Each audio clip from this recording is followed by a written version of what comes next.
My husband looked me dead in the eye, sighed heavily, and told me I was micromanaging the fun out of our family. He said if I just relaxed, everything would flow naturally. So, I took his advice. I stopped doing everything. And within 3 days, his entire life completely unraveled. For context, Jake and I have been married for 12 years. We live in the suburbs, and we have a 14-year-old daughter, Mia, and an 8-year-old son, Toby. Jake travels a lot for sales, and when he comes home, he loves playing the fun dad. I work full-time from home, but somehow, I also became the default manager of our entire existence. I know Toby needs his blue jersey on Tuesdays. I know Mia cannot eat dairy before her cheer practice. I track the Wi-Fi bill, the car insurance, the dog's medication, and the precise moment we need to reorder coffee so Jake doesn't wake up cranky. It is an endless, invisible treadmill.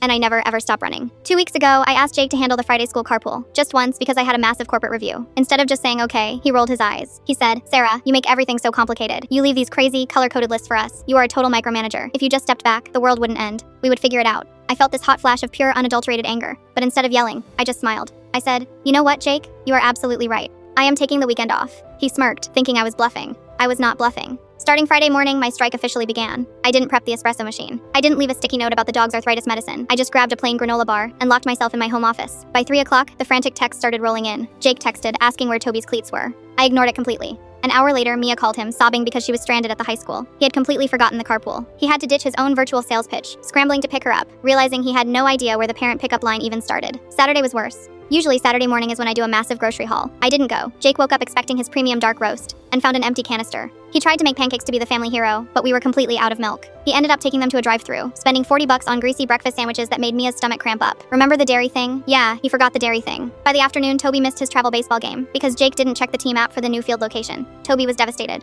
Jake looked incredibly stressed, running his hands through his hair, but I just sat on the patio, sipping iced tea. I didn't lift a single finger. The final straw came on Sunday. Our golden retriever, Buster, threw up all over the living room rug. Why? Because Jake fed him the cheap grocery store kibble instead of his prescribed sensitive stomach brand. Jake spent 45 minutes scrubbing the rug, sweating, looking miserable. Just as he was tossing the paper towels away, the power suddenly flickered, and the Wi-Fi went dead. He stormed into the living room, panicked, asking why the router was broken. I looked up from my thriller novel, took a slow, deep breath, and said, "It is not broken, Jake. The internet bill was due yesterday. You wanted to figure things out naturally. So, I didn't pay it." He froze. The color drained from his face. He looked around our chaotic house, the stained rug, the upset kids, the empty fridge. He walked over, sat down heavily on the couch, put his head in his hands, and looked up at me. His eyes were totally defeated. He said, "I had absolutely no idea how much you were holding together." I just nodded. I told him it isn't micromanaging, it is life support. He spent the next 3 hours setting up autopay, downloading the school apps, and giving me a real, genuine apology. He hasn't called me a micromanager since, and my coffee is always ready.